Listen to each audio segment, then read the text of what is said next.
Alrighty, folks, so we are working on comparing solid figures. Remember, a solid figure is something like a cube. I'll draw them off to the side. Ooh. There's a cube, kind of, or a cone.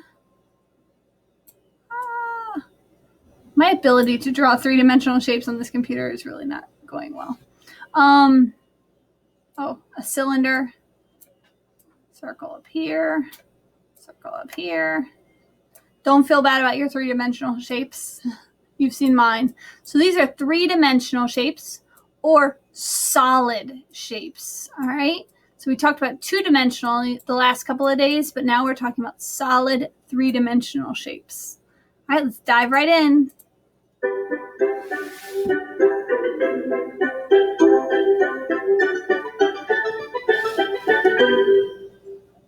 What solid figures do you see? What's this one? Good, a cylinder, a sphere, a cone, and a cube. Very nice. There is a sphere, a cube, a cone, and a cylinder. What solid figures do you see? There is a sphere, a cone, and a cylinder. How is each figure moving? They are rolling. That's what that arrow indicates, is it's rolling, going around and around. Each figure is rolling. What does an object have to look like to roll? All right, think of what object has to have. Has to have a round edge. It must be round or have a rounded part. What do you see? A cube and cylinder are stacked. Why can these figures be stacked?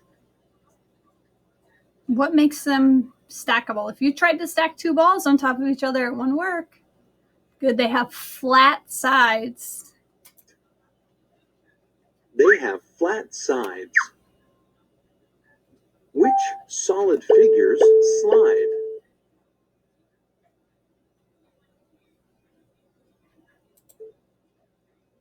The cylinder, cube, and cone slide. What solid figure can stack, slide, and roll? All right, which one can do all three? It's the cylinder. Because think about the cone. You can't stack something on top of a cone. Would not work. The cylinder can stack, slide, and roll. Now you know different ways to compare solid figures.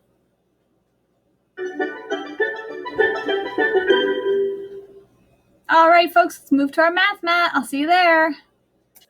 All right, for this one, you have to think of each shape. For this first column, you have to think of which object rolls. So I'm going to write roll above it. This is roll. So I want you to color the objects that can roll in this column. For the middle column, you're going to color the objects that can stack.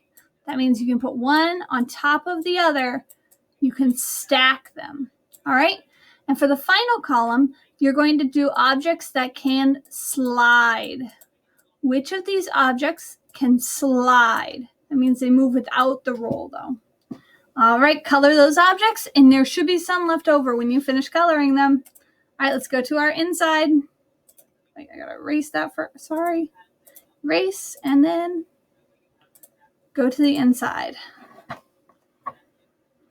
Okay, right here in each row, you're going to look at the solid figures over here and then circle the solid figures that stack and mark an X on the figure that has corners. All right, so which of these shapes stack and which one has corners? So they've already done this one for you. The cube and the cylinder can stack, and the cube is the one with the corners. All right, for number 2, Circle the solid figures over here that roll, just like this ball rolls, and mark an X on the figure that has corners. For number 3, you see this arrow? This arrow is demonstrating a slide. Circle the solid figures that slide and underline the figures that have more than one flat side. An underline is like this. Underline. Okay? For number 4, you're going to look at the objects on the left and then circle the objects that stack and mark an X on the figure that has corners. For number 5, you're going to circle the objects that roll and mark an X on the figure that has corners.